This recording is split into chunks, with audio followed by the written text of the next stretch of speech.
Boa tarde, povo brasileiro! Você acompanhou essa posse presidencial e não se emocionou, você morreu por dentro. Já pode escrever para a Folha ou trabalhar na Jovem Pan. A escolha é sua. As ameaças constantes ao Lula e à militância, feitas por cidadão de bem, cristãos, patriotas, não estragaram a beleza desse momento. Nem o mau uso da cadeirinha de neném que o Carluxo fez em 2019, muito menos o calor que fez em Brasília, e eu tenho lugar de fala porque eu sou de Fortaleza. Mas é tanta coisa que a gente tem que começar lá de trás mesmo. Tava todo mundo muito bonito, muito elegante, mas Dona Janja, a bicha não arrasou só no decote, o bordado tava perfeito. E das minhas vizinhas aqui do Rio Grande do Norte. Quem apostou que Lula fosse usar aquela gravatinha mágica dele ou uma gravata vermelha, errou. Lula foi todo de azul nos trinques e o companheiro Alckmin é que fez praticamente uma declaração com aquela gravata vermelha. Da saída do carro até a entrada no Congresso, bateu um sentimento forte no Lula e ele chorou. Coisa assim rápida, mas serviu para me emocionar em casa também. Geralmente a gente pula um momento no Congresso e vai direto para a parte da faixa presidencial. Mas eu queria muito falar sobre aquela história da caneta. Te amo, Piauí. E já faz tempo que eu venho fazendo esse alerta, não se façam de besta. O futuro desse país será nordestino ou não será futuro. Outras duas coisas muito boas desse momento no Congresso foi a intimidade que o Lula tem com grandes líderes políticos. Brasil is back demais, gente. Outra coisa foi o jeito lindo do Lula sempre procurar a Janja. Eu não sei se vocês perceberam que ele estava um pouco ansioso. E ele sempre procurava a Janja com olhar. Ela dava apoio com gesto, beijinho, às vezes só uma piscadela. Também achei interessante que foi um momento meio de revelação, né? O Pacheco só faltou dizer que é PT desde criancinha. Rosa Weber não parou de sorrir desde a diplomação, que eu tô ligada. Xandão tava feliz que só. Aras e Lira devem ter comido a mesma coisa porque estavam com uma cara de dor de barriga terrível. E fofoqueira que sou, identifiquei que tinha gente com o mesmo comportamento que eu. Vocês perceberam isso? Socializa essa fofoca aí, gente. E eu reparo em tudo. Porque esse é meu trabalho? Não, porque eu gosto de fofoca. Pacheco falou tanto, mas tanto, que deu tempo de passar um café e começar a imaginar como é que seria a passagem da faixa. Na saída do Congresso rolou um dos melhores momentos dessa posse, que foi Fabiano Trompetista anunciando a presença do Lula, enquanto William Bonner permanecia em silêncio. Gatilhos, né? Gente, e a passagem da faixa?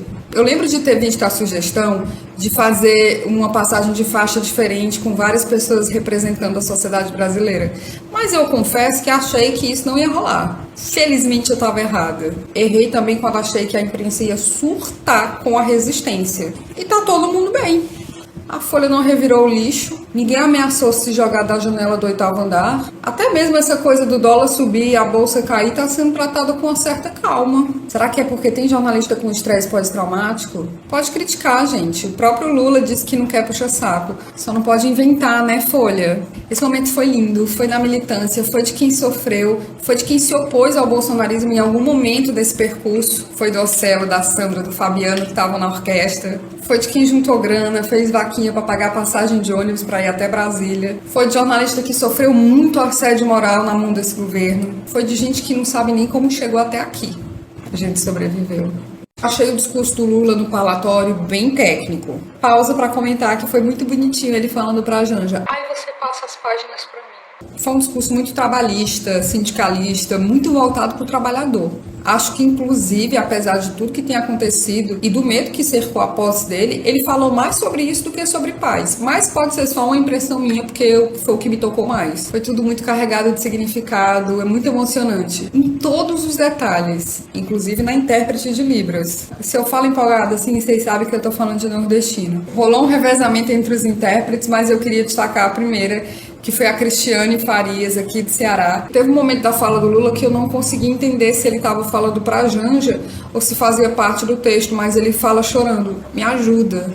E eu vou sempre lembrar que o Lula é um homem que chora ao falar da fome, da miséria e da injustiça. Não chora porque vai ser pego a qualquer momento, não. Eu percebi que o Lula fez uma espécie de memorial. Ele construiu aí uma linha do tempo muito extensa. Eu achei isso genial, porque a militância que estava lá prestando atenção em tudo, sabe de cor tudo que aconteceu nos últimos tempos. Mas o Lula, como estadista, está falando para a história. Ele deu uma aula para os desmemoriados, equivocados e não nascidos, que foram contaminados pela difamação feita contra ele. E reparem só no jeito elegante do Lula pisar naquele presidente lá. aquele que já foi. Na aula sobre história política que o Lula fez no discurso dele, ele voltou 300 anos, 500 anos. E isso é interessantíssimo, porque quando você dá um passo para trás e observa tudo que a gente passou por esse país, o Bolsonaro, apesar de todo o estrago que ele fez, é só um lapso de desgraça. Ou como diz aqui no Ceará, Bolsonaro é menor do que o Priquito numa Lândia. O Lula não fez promessas e nem ameaçou uma caça às bruxas, né, dona Folha? Lula pontuou de forma muito técnica as necessidades e assumiu um compromisso com a ajuda da população brasileira. Vocês têm noção do que é isso? Há 4 anos atrás, a gente estava vendo um maluco dizer que ia combater o comunismo. Agora a gente tem um presidente que faz um chamamento à população. Nós, depende de nós, foi o que ele disse. E aí eu vou confessar uma coisa pra vocês. O Lula insistiu tanto em a gente não fazer revanchismo, mas tanto que eu senti até vergonha. Tinha hora, menina, que parecia que era uma indireta pra mim. O Lula fazendo coraçãozinho com a mão é a minha nova religião.